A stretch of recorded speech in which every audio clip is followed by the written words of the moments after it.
আমি দস্তগীর জাহাঙ্গীর। আজকে আমরা ইতিমধ্যে বিশ্বের বিভিন্ন স্থানে, স্পেশালি ওয়াশিংটন ডিসিতে বাংলাদেশের চিত্রটা বর্তমান ট্রাম্প সরকারের কাছে আমরা তুলে ধরার চেষ্টা করছি।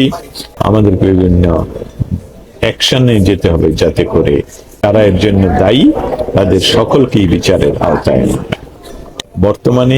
বর্তমান সরকার যে অব্যবস্থাপনা কন্টিনিউ করছেন ইউনূস সরকারের কাছ থেকে, সেটা হতে দিতে দেওয়া যায় না। ডক্টর ইউনূস বাংলাদেশকে কিভাবে পৃথিবীর অন্যান্য দেশ, স্পেশালি যুক্তরাষ্ট্রের কাছে বিক্রি করে দিচ্ছে, কিভাবে বাংলাদেশকে এমন একটি পর্যায়ে নিয়ে যাচ্ছে যাতে এটা ব্যর্থ রাষ্ট্র পরিগণিত হয় বা ইতিমধ্যে হয়ে গেছে।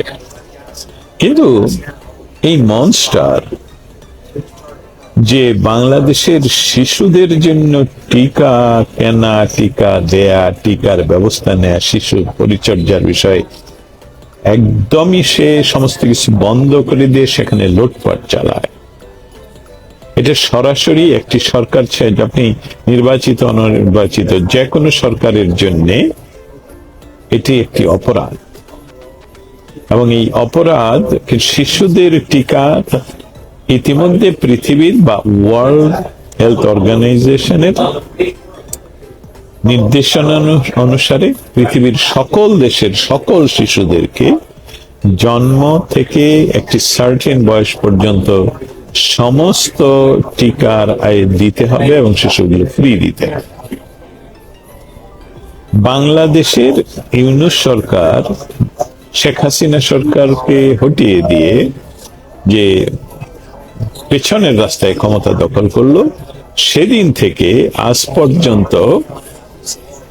পর্যন্ত টিকার ব্যবস্থা করা হয়নি। দুর্ভাগ্যজনকভাবে বর্তমান সরকার যে তথাকথিত নির্বাচনের মাধ্যমে ক্ষমতায় আসলেন, সে সরকারও দেশের শিশুদের টিকা নেয় সেটার ব্যবস্থা না করে ওনারা বিলিয়ন্স টাকা খরচ করে বিমান কিনছেন। বিমান নতুন কিনুক আর পুরাতন কিনুক, বিমানের সার্টেন একটা বয়স থাকে। সেই বিমান যদি বাংলাদেশে পরিচালনা করতে হয়, তাহলে এই শিশু যারা মারা যাচ্ছেন, এই শিশুদের জীবিত না রাখতে পারলে, শিশুদেরকে পরিচর্যা করতে না পারলে, তাহলে এই বিমানগুলো কি হবে? যেখানে শিশুদের পরিচর্যার জন্য টিকা কেনার টাকা নেই, টিকা কিনতে পারছেন না বা করছেন না, অনিচ্ছাকৃতভাবে তো হতেই পারে না, ইচ্ছাকৃতভাবে আপনারা এই টিকা কিনছেন না, সেখানে এটা সরাসরি যে কোনো আন্তর্জাতিক আইনে, যে কোনো আন্তর্জাতিক নর্মে সরকার অপরাধ করছেন। সরকার শিশুদেরকে হত্যা করছেন। ইউনূস সরকার করেছেন, তারেক জিয়া এটা ধারাবাহিকতায় চলছে। আমাদের দেশের ভবিষ্যতে শিশুরা, আমাদের দেশকে ইতিমধ্যে ধ্বংস করা হয়েছে, আমাদের দেশের সকল ব্যবস্থা ধ্বংস করা হয়েছে, বাংলাদেশের সকল পেশাজীবী সংস্থাগুলো ধ্বংস করা হয়েছে, বাংলাদেশের বিচার বিভাগকে ধ্বংস করা হয়েছে। পার্লামেন্টে আজকে আপনারা নিজেরাই জানেন যে পার্লামেন্টে যারা কথা বলে তাদের একজন গুড পার্লামেন্টারিয়ান না, এবং সেখানে তারা পার্লামেন্ট কিভাবে চালায়, কিভাবে কথা কয়, সেই সকল বিষয় নিয়েও তারা কিছুই জানেন না। এবং এই যে স্বাস্থ্যমন্ত্রী বা স্বাস্থ্য বিভাগ, তারা যে টিকা এখনো আনছেন না, তাদেরকে টিকার ব্যবস্থা করা হচ্ছে না, সেটা নিয়ে কিন্তু বর্তমান পার্লামেন্টে এখনো পর্যন্ত একবারও কোনো ধরনের প্রশ্ন উত্থাপন কোনো এমপি করেননি এবং সরকারকে এর জন্য প্রশ্ন করা হয়নি। কিন্তু আমরা জানি যারা এখন দেশ চালায়, যারা তথাকথিত বিরোধী দলের সিটে বসা, তারা দুইজন মিলেই দেশটাকে বেদখল করেছে।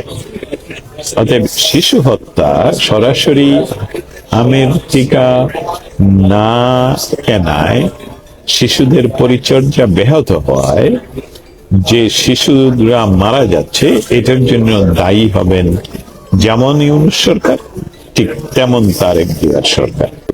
বাংলাদেশে এই মুহূর্তে শিশুদের টিকার অভাবে, হামের টিকার অভাবে একটি মহামারী পর্যায়ের অবস্থা বাংলাদেশে সৃষ্টি হয়েছে।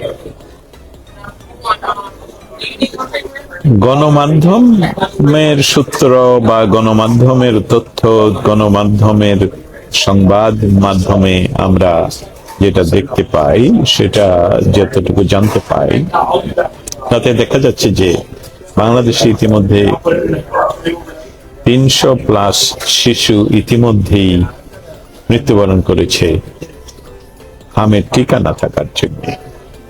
কিন্তু অনেক তথ্যই তো বাংলাদেশে প্রকাশ হয় না। গ্রামে গঞ্জে সে সকল অঞ্চল থেকে আমাদের কাছে কি আসলেই সকল তথ্য আসে? যেহেতু সকল তথ্য আমরা জানতে পারি না, এবং এই মুহূর্তে বাংলাদেশে সেটা জানা সম্ভব নয়, একমাত্র সরকার যদি উদ্যোগ নিতেন, একমাত্র সরকারই পারবে সেই সকল তথ্য আসলে সংগ্রহ করার জন্য। কিন্তু যেহেতু সরকারও এটা শুধু সংগ্রহ করছে না, সেখানে আমরা সত্যি সত্যি জানি না কত শত শিশু ইতিমধ্যে হামের টিকা না থাকার কারণে মৃত্যুবরণ করেছে। পৃথিবীর যে কোনো সরকার যদি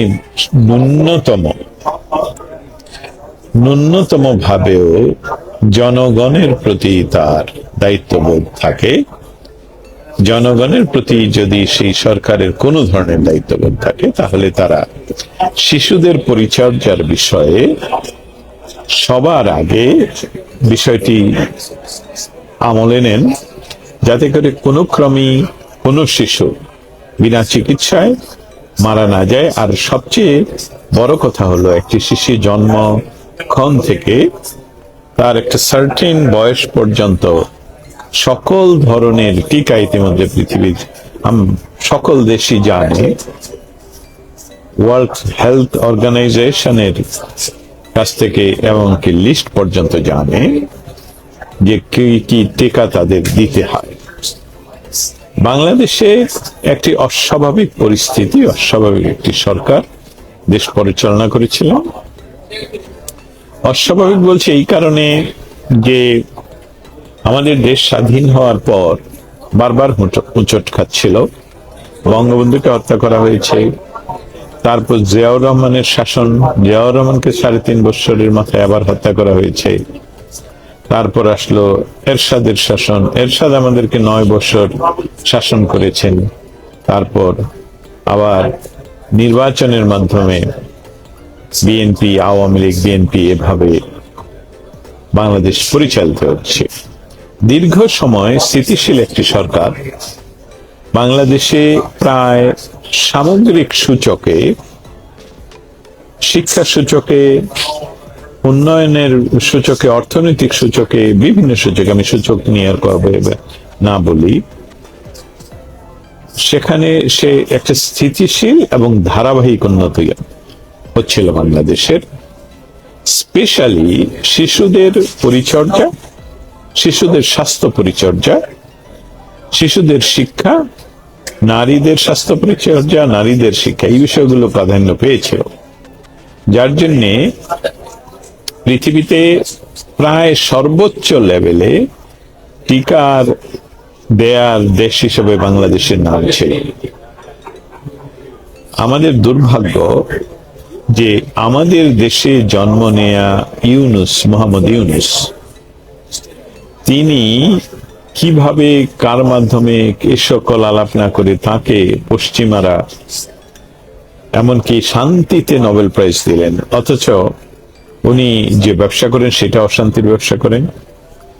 উনি যে মেটিকুলাসলি ডিজাইন করে ক্ষমতা দখল করলেন, সেই ক্ষমতা দখলের পর উনি অন্যান্য বিষয়গুলো আমরা বারবার বলে যাচ্ছি সাংবাদিকেরা, আমাদের প্রতিবাদ করতে হবে, আমাদেরকে রাস্তায় নামতে হবে, আমাদেরকে লেখালেখি করতে হবে, আমাদেরকে লিখতে হবে, আমাদেরকে বিভিন্ন অ্যাকশনে যেতে হবে, যাতে করে এই টিকার ব্যবস্থা দ্রুততম সময়ে করা হয়, আর যারা এর জন্য দায়ী তাদের সকলকেই বিচারের আওতায় আনা হয়।